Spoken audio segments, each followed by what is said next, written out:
प्रसार भारती अभिलेखागार की प्रस्तुति सदाबहार सुनहरे दौर का अनमोल खजाना।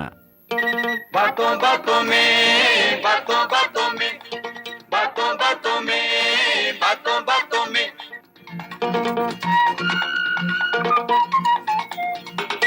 बातों बातों में, मुलाकातों में हमने कहा क्या, उनसे सुना क्या, जिनसे मिले हम उनसे मिलो तुम। बातों बातों में, बातों बातों में, बातों बातों में, बातों बातों में, बातों बातों में, मुलाकातों में हमने कहा क्या, उनसे सुना क्या, जिनसे मिले हम उनसे मिलो तुम।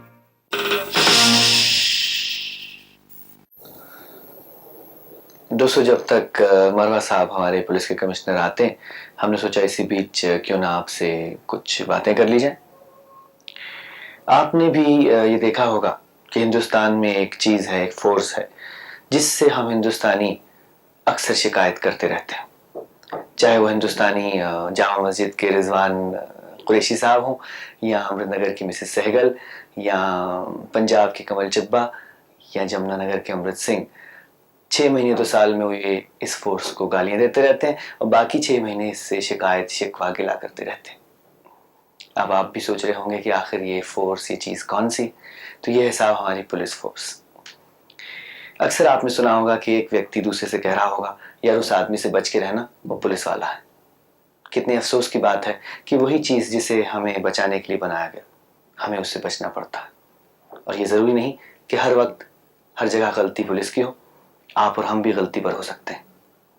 आज मौका है, हम मुलाकात करने जा रहे हैं अपने कमिश्नर वेद मरवा साहब से, तो क्यों ना उनसे उनकी ज़िंदगी के बारे में और पुलिस की ज़िंदगी के बारे में और पुलिस के बारे में कुछ पूछें।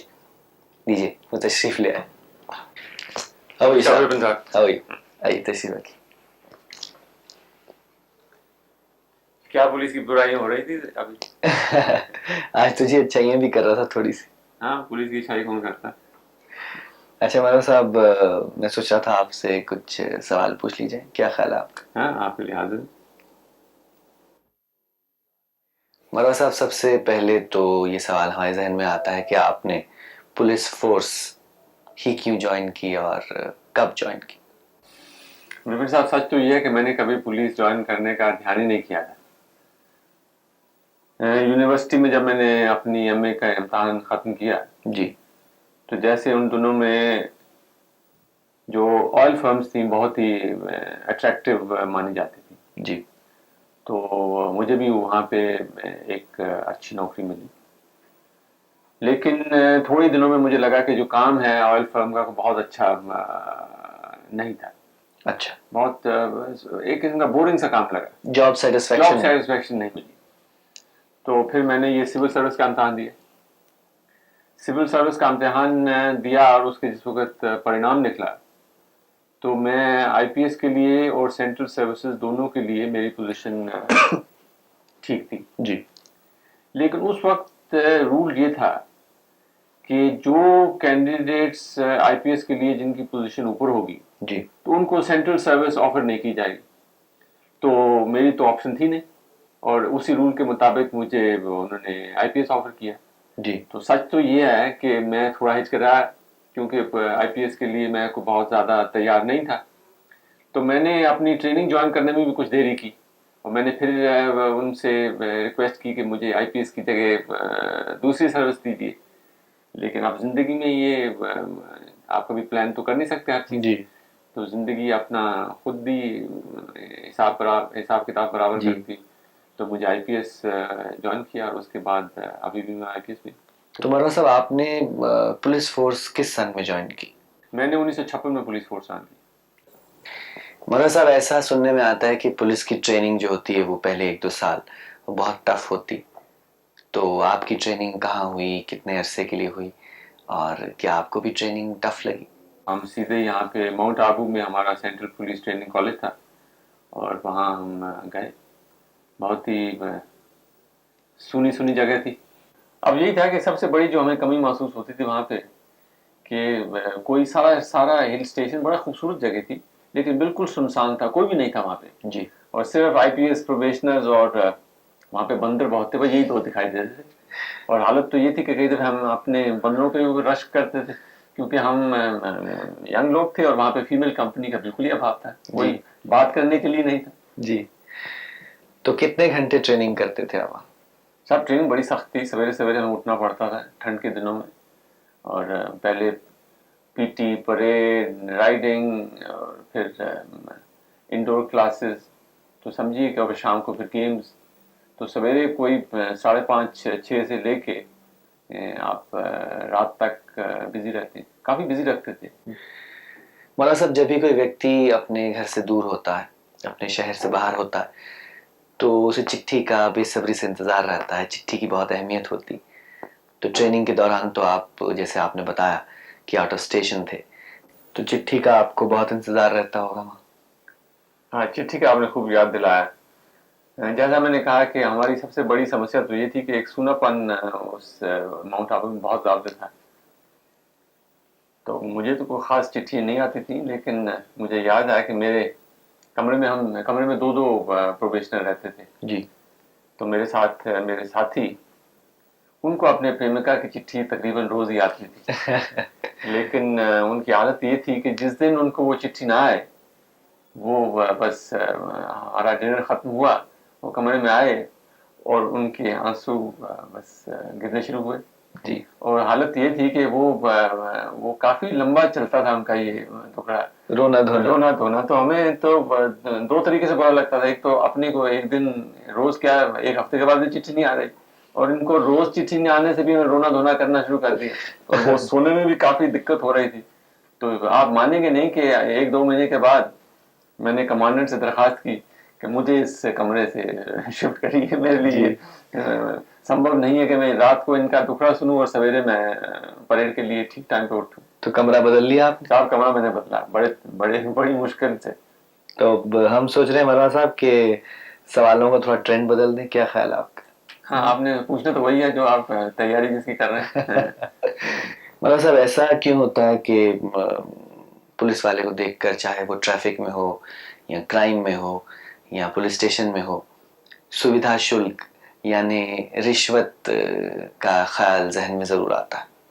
सुविधा शुल्क, ये विपिन साहब, ये सुविधा शुल्क क्या चीज आपने कही? ये ऐसा था कि हमने सोचा कि रिश्वत कहते हुए थोड़ी शर्म आती, तो क्यों ना इसको एक नया नाम दिया जाए, तो मैंने सुविधा शुल्क दे दिया। ओह, अब उसे बहुत अच्छा बदनाम हो रहा। अब पुलिस की जो इमेज है, इसके कई ऐतिहासिक कारण हैं, तो बहुत अच्छा नहीं है। लेकिन जहां तक रिश्वत का सवाल है, जहां तक सुविधा शुल्क का सवाल है, ये हमारे समाज में एक काफी गहरी बुराई। जी। और ये कहना कि ये सिर्फ पुलिस डिपार्टमेंट तक ही सीमित है, ये ठीक नहीं होगा, क्योंकि इसके कई पहलू हैं और उस पहलुओं पे हमें काफी गहराई से गौर करना होगा। जी। क्योंकि जहां तक लेने वाला करप्ट है, वहां देने वाला भी उतना ही, बेशक, उसका भी उतना ही कसूर है। और हमारे समाज में जो देने वाला है वो समझता है कि वो कोई कसूर नहीं कर रहा, और लेने वालों में भी मैं समझूंगा कि एक जनरलाइज करना, जैसे कि सारा ही पुलिस डिपार्टमेंट रिश्वत लेता है, ये कुछ ठीक नहीं। जी। आप हैरान होंगे कि हमारे पुलिस डिपार्टमेंट में, मैं नहीं समझता कि 10% से ज्यादा लोगों को रिश्वत लेने का कोई मौका भी मिलता। जी। उन 10% में भी 90% लोग ऐसे होंगे जो कि अपने काम में बहुत दिलचस्पी लेते हैं और बहुत ध्यानदारी से करते हैं। जी। हमारे पुलिस डिपार्टमेंट में भी ब्लैक शीप है, गंदी मछली जिसको कहते हैं, जो कि सारे तालाब को गंदा करती है।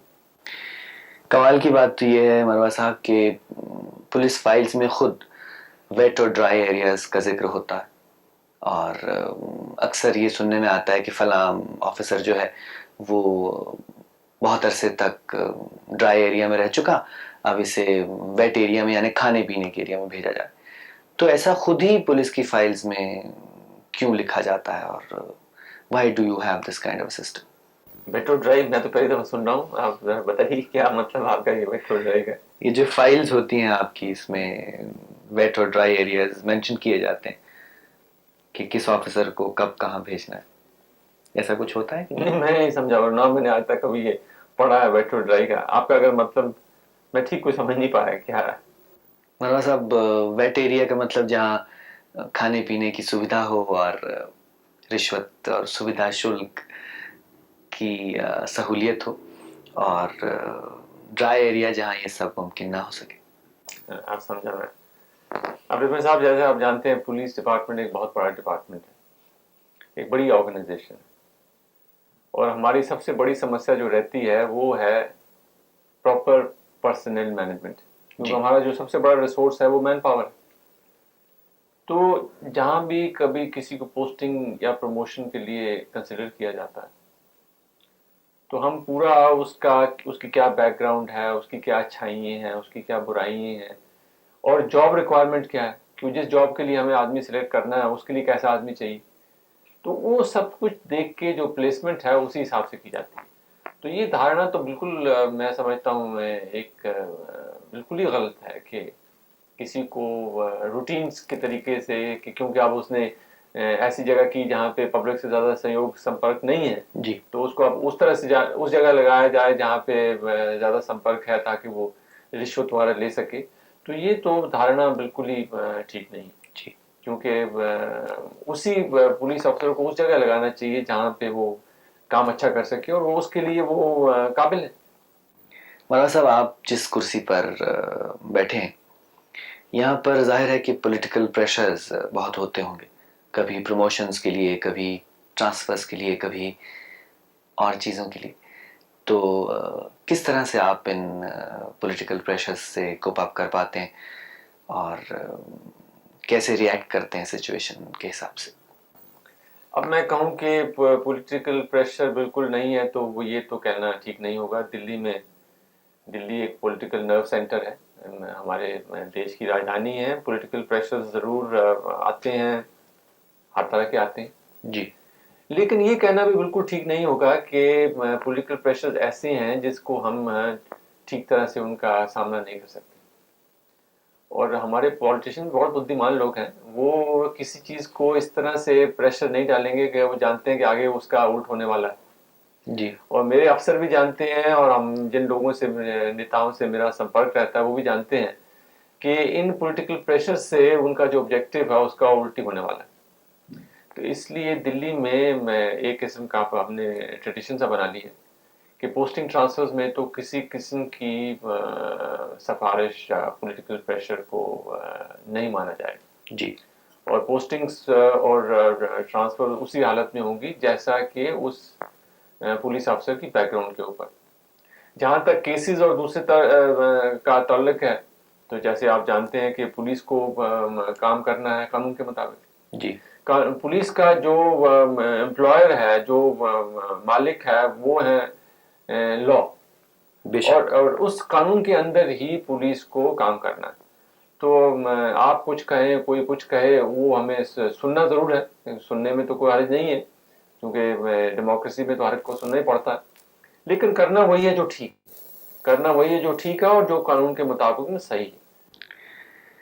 मरवा साहब, एक बार हमने दो पुलिस ऑफिसर्स को बात करते सुना, तो एक ने दूसरे से कहा, भाई अब तो अच्छी फैसिलिटीज़ हम लोगों को मिल गई, देखो हमारे पास जीप्स भी हैं और स्टेन गन्स भी हैं और दूसरी भी हमें सहूलियात हैं।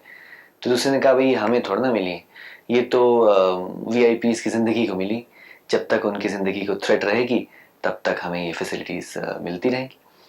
तो इस तरह की जो डिमोरलाइजेशन है पुलिस की, उस फोर्स की, ये क्यों हो रही है? और एक पुलिस वाला फैसिलिटी पाने के बाद भी ये क्यों समझता है कि ये फैसिलिटी उसके लिए नहीं है? ये देखिए, आप इनको इसमें वीआईपीज को बदनाम कर रहे हैं और उनके ऊपर जिम्मेवारी डाल रहे हैं। जिम्मेवारी है मीडिया के ऊपर। मैं नहीं समझता कि हमारी पुलिस डिमोरलाइज है। मैं तो समझता हूँ कि पुलिस का मनोबल बहुत ऊंचा है, और ये कहना कि ये चीज़ वीआईपीज के लिए हो रही है वो ठीक नहीं है, क्योंकि जो सिक्योरिटी हम प्रोवाइड कर रहे हैं सिर्फ वीआईपीज के लिए प्रोवाइड नहीं कर रहे हैं, बल्कि हर एक शहरी के लिए कर रहे हैं। और जो रिसेंटली जो कुछ इंसिडेंट्स भी हुए हैं, वो भी इंसिडेंट्स वीआईपी के खिलाफ नहीं है। अगर ये ग्रेटर कैलाश का इंसिडेंट ले लीजिए या चितरंजन पार्क का इंसिडेंट ले लीजिए, इसमें कौन मरा, किन लोगों को जी। करना पड़ा है, तो वो तो आम जनता के लोग हैं।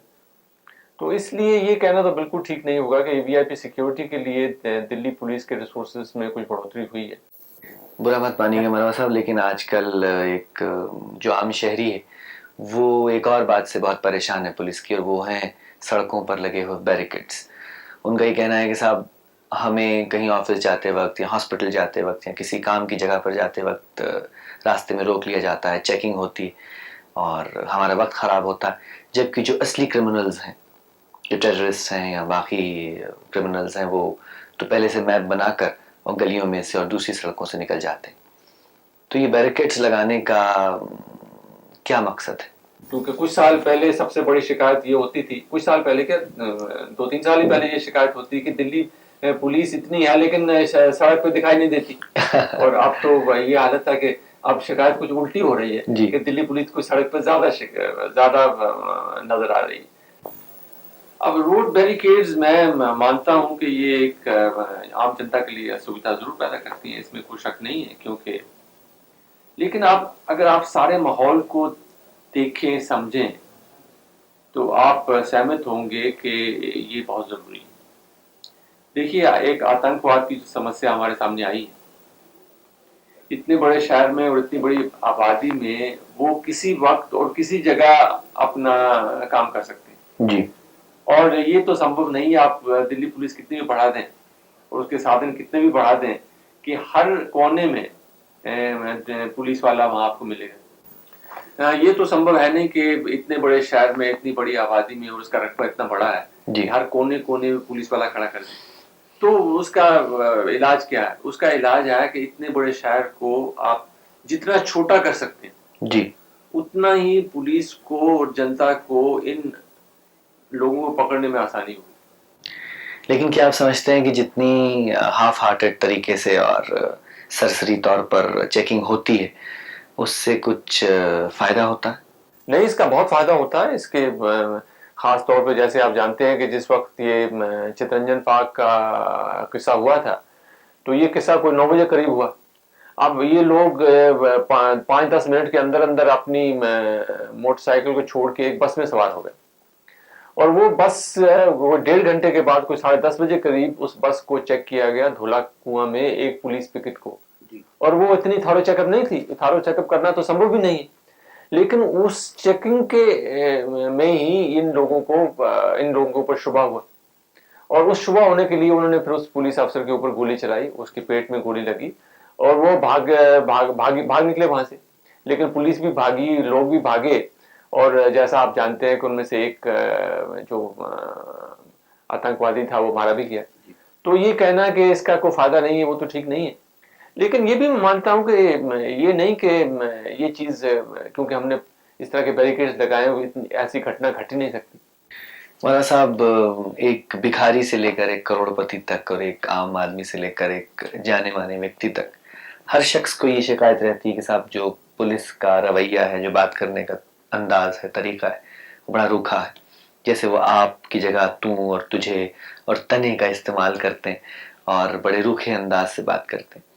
तो इस की इम्प्रूवमेंट के लिए आपने क्या सोचा? देखिए, सबसे पहली चीज तो हमें समझनी ये है कि जो पुलिस का रोल है जी, पुलिस का रोल एक नेगेटिव रोल है और किसी को हम पकड़ रहे हैं, किसी के मकान की सर्च कर रहे हैं, किसी की गाड़ी को सर्च कर रहे हैं, किसी को मना कर रहे हैं यहाँ रेड लाइट से ना जाओ। एक मनाही पुलिस का काम ही यही है कि ये ना करो, वो ना करो, और जिस वक्त वो अपने काम करते हैं तो दूसरा को बहुत खुश नहीं होता जिसके खिलाफ ये एक्शन लिया जाता है। लेकिन अगर आप कह के काम किया जाए तो ज्यादा खुश हो। मैं उसके ऊपर आ रहा हूँ। सबसे पहली चीज तो यही होती है कि हमें समझना है कि जो आदमी पहले उसकी मूड खराब है कि उसकी गाड़ी रोकी गई और उसकी गाड़ी को सर्च किया तो पहले उसको गुस्सा लगा और उसके बाद उसने थोड़ी सी भी चीज कही तो वो उसको और ज्यादा बुरा लगेगा। बेशक। और उसका दूसरा पहलू ये है कि पुलिस कांस्टेबल की जो सैलरी स्ट्रक्चर है, अब सैलरी स्ट्रक्चर हमारा कोई इतना आकर्षित तो है नहीं है कि हमें बड़े बड़े यूनिवर्सिटी के ग्रेजुएट्स और वो वहाँ पे जो शहरी लोग हैं वो आना चाहेंगे। बहुत शहरी पुलिस में नहीं आना चाहते। बेशक। तो हमारा जो कांस्टेबलरी रैंक और दूसरा रैंक है, बहुत से लोग वहाँ पे हमारे विलेजेस से आते हैं, रूरल एक बैकग्राउंड से आते हैं। तो वहाँ की जो बोली है वो कोई एकदम वो चेंज करना तो कोई आसान है नहीं। तो मैं नहीं समझता कि हर वक्त वो एक रूडनेस या एक दूसरे को करते हैं। कई दफे उनके बोलने का तरीका ही ऐसा होता है जो कि दूसरे को बुरा लगता है। जी।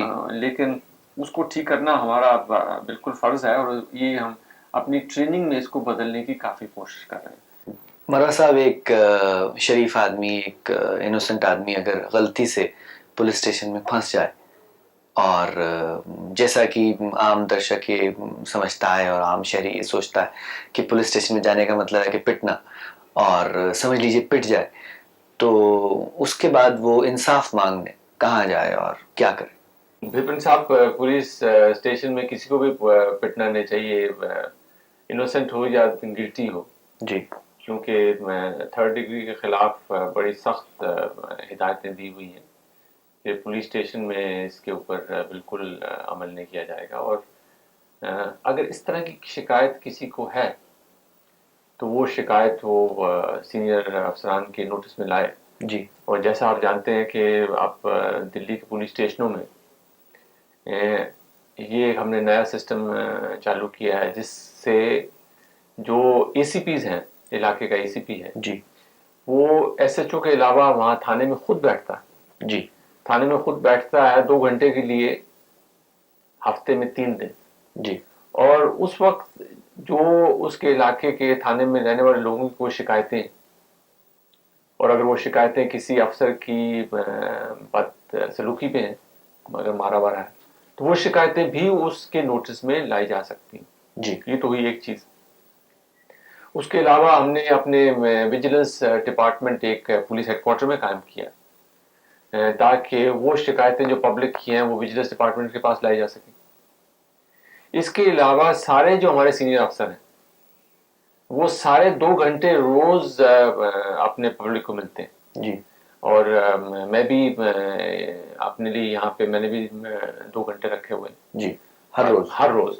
और कोई भी बगैर किसी अपॉइंटमेंट के उस वक्त आ सकता है। इसमें कोई सिफारिश का चक्कर तो नहीं? नहीं, इसमें कोई सिफारिश नहीं, कोई भी आ सकता है। जी। कोई भी आ सकता है, कोई अपॉइंटमेंट की जरूरत नहीं है। और जहाँ तक हो सकता है उनकी शिकायत पे सुनवाई होती है और उनकी शिकायतें दूर करने का कोशिश की जाती है। मरवा साहब, कभी आपकी जिंदगी में ऐसा हुआ हो कि आप कमिश्नर पुलिस बनने के बाद किसी प्राइवेट पार्टी में गए हो और किसी ने आपको ना पहचाना हो और आपको पुलिस के बारे में बुरा भला सुनने को मिला हो?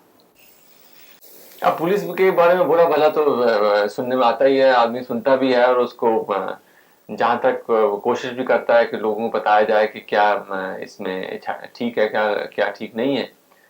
लेकिन मुझे याद है कुछ दिन पहले की बात है कि मैं एक शादी के रिसेप्शन में गया हुआ था। जी।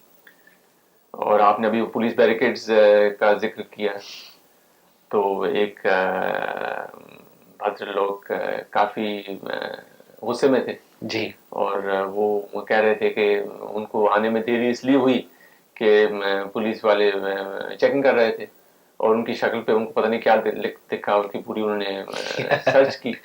जी। अब ये सुन के मैं हैरान हुआ कि 7-8 और जो उसके इर्द गिर्द थे उन्होंने वो नहीं जानते थे कि मैं कौन हूँ, लेकिन उन्होंने बड़ी सख्ती से पुलिस की सफाई की। कहीं आपको पहचान तो नहीं? मुझे तो नहीं पहचाना उन्होंने, लेकिन ये सुन के काफी खुशी हुई कि लोग समझते हैं कि पुलिस की ड्यूटी देने में क्या क्या दिक्कतें हैं। और उन्होंने बड़े अच्छी तरह से उसको और काफी सख्ती से समझाया कि आपकी ये शिकायत ठीक नहीं है।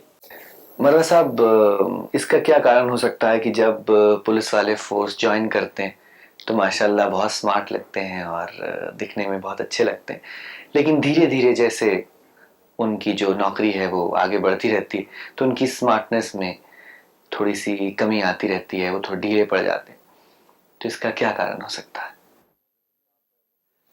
अब विपिन साहब, मुश्किल ये है कि हम लोग वर्दी में हैं और वर्दी वालों को जनरली आर्म फोर्सेस के साथ उनका मुकाबला किया जाता है। अब आर्म फोर्सेस के जवान और पुलिस के जवान में बहुत ही बड़ा अंतर है। जी। जिस वक्त वो ट्रेनिंग के बाद निकलता है तो जिस तरह का काम उसे करना पड़ता है बहुत ही सख्त काम है जी वो पुलिस की ड्यूटी होती हैं सिर्फ दिन में 10 से 5 या सवेरे से लेके नहीं, उनकी ड्यूटी रात में भी हैं, उनकी ड्यूटी छुट्टियों में भी हैं। जब सब लोग हम लोग छुट्टी बिताते हैं तो पुलिस वाला उसकी ड्यूटी और भी ज़्यादा है। जैसे आज मान लीजिए हमारे गुरु गोबिंद सिंह के जन्मदिन के ऊपर एक बहुत सब मना रहे हैं, जी लेकिन पुलिस वाले सब ड्यूटी पे लगे हुए हैं क्योंकि वो उस प्रोसेशन के इंतजामात करने में बिजी हैं। जी इसी तरह जब रात को सब लोग सोते हैं एक ठंडे दिनों में रजाई लेके, पुलिस वाला सख्त सड़क पे खड़ा होके गाड़ियों की चेकिंग कर रहा है। जी तो पुलिस का काम एक ऐसा है कि जिसमें उसको कोई एक ठीक तरीके से उसकी जिंदगी नहीं होती। कोई इस टाइम पे सोना है, इस टाइम पे काम करना है, इस टाइम पे एक्सरसाइज करनी है, इस टाइम पे खाना है, उसमें उसको काफी दिक्कत होती है। जी उस दिक्कत में उसकी हेल्थ के ऊपर उसका असर पड़ता है। एक चीज तो ये है, जी और दूसरा उसका जो वेतन भी है, और उस वेतन में उसको वो स्मार्टनेस उसको रखनी मुश्किल हो जाती है क्योंकि उसके उसकी फैमिली भी है, उसकी और चीज़ें भी हैं, और उसको जो खाना मिलना चाहिए, जो उसको और सहूलतें मिलनी चाहिए, उसके पास नहीं। मगर साहब आम तौर से ये देखा जाता है कि सड़क पर किसी का एक्सीडेंट हो जाए तो जो आसपास लोग हैं या निकलती हुई व्हीकल्स में लोग हैं वो उस एक्सीडेंटल केस को टच नहीं करते हैं, उसे हॉस्पिटल नहीं लेके जाते हैं, पुलिस स्टेशन नहीं लेके जाते हैं, इसलिए कि उन्हें ये डर रहता है कि पुलिस बाद में हैरेस करेगी, उन पर झूठा केस बना देगी और उन्हें मुसीबतों का सामना करना पड़ेगा। तो किसी की ज़िंदगी पर खेल कर हम अगर कोई भी कानून बनाए तो मेरे ख्याल में वो ठीक नहीं। आपका क्या ख्याल है? आपका कहना बिल्कुल दुरुस्त है कि लोगों में एक थोड़ा सा ये खौफ है कि हम पुलिस के केसेस में पड़ जाएंगे। तो उसके लिए दो दो इंस्ट्रक्शंस हमने रिसेंटली इशू किए हैं। जी एक तो ये है कि सबसे पहला पुलिस अफसर का फर्ज है, अगर वहां गाड़ी पहुंचती है या पुलिस अफसर वैसे पहुंचता है, कि वो कानून को छोड़े, केस को छोड़े, सबसे पहले तो जो जख्मी आदमी है उसको अस्पताल में ले जाए। एक चीज हुई। और दूसरा, अगर कोई अपनी गाड़ी में या अपने तरीके से उसको लेके आता है अस्पताल में, तो अगर वो एविडेंस देने के लिए तैयार नहीं है तो पुलिस उसको मजबूर नहीं करेगी। बहुत अच्छा। क्योंकि हमें सबसे पहले तो ये चाहना है कि जिसकी जिंदगी है उसको बचाया जाए। बेशक केस का या जो जिसने कसूर किया उसको पकड़ना उसकी दूसरी चीज है। ये चीज हमने कही। तो इससे मैं उम्मीद करता हूँ, और कुछ तो लोग अब कर भी रहे हैं, कि अगर किसी के सामने, शहरी के सामने कोई ऐसी दुर्घटना होती है जी तो उस दुर्घटना में जख्मी आदमियों को फौरन अस्पताल ले जाए। हमारे ख्याल में और शायद आपको भी ऐसा लग रहा हो कि आज बातों बातों में कुछ बड़ा सीरियस मामला हो गया है, तो क्यों ना चलते चलते आपसे एक लाइट हार्टेड सवाल पूछ लूं कि आपकी शादी अरेंज थी या आपने मोहब्बत में शादी की? विपिन साहब, आपने वादा शक नहीं की है। पहले तो आप बहुत मेरे से मुश्किल सवाल पूछते रहे, और आप सबसे मुश्किल सवाल आपने फिर पूछा। जी अब इसका जवाब जरूर देना होगा। जरूर। अब मुश्किल सवाल है, लेकिन इतना ही बताऊंगा कि जो शादी मैंने की अपने पेरेंट्स की मर्जी के खिलाफ की जी, लेकिन उसके साथ ये भी बताऊंगा कि शादी के बाद मेरे पेरेंट्स ज्यादा खुश थे, मैं कुछ कम था। तो पहली बार आपकी मुलाकात कहाँ हुई अपनी बेगम के साथ, फर्स्ट मीटिंग? सबसे पहली मीटिंग तो कॉलेज के ज़माने में हुई। जी, कहाँ पर? हमारी एक इनसे मुलाकात सबसे ज़्यादा होती थी एक university special. You special? You special. उन दिनों में एक ही यूनिवर्सिटी स्पेशल थी, वो उसको जी लेलैंड बस सिर्फ एक ही थी, जी। और उसी मुलाकात हुई। तो मुलाकात धीरे धीरे मोहब्बत में और फिर शादी में तब्दील हो गई। तो मरवा साहब, आपका बहुत बहुत शुक्रिया, आप हमें इजाज़त दीजिए। दोस्तों, हम जानते हैं कि आप जानते हैं कि हम जानते हैं कि शायद आप एक आध सवाल मरवा साहब से और पूछना चाहते हो, मगर क्या करें, हम वक्त के हाथों मजबूर। फिर कभी इनसे मुलाकात हुई, मौका लगा तो ज़रूर आपके दिल की बात पूछेंगे। तब तक के लिए खुदा हाफ़िज़। बातों बातों में, बातों बातों में, बातों बातों में, बातों बातों में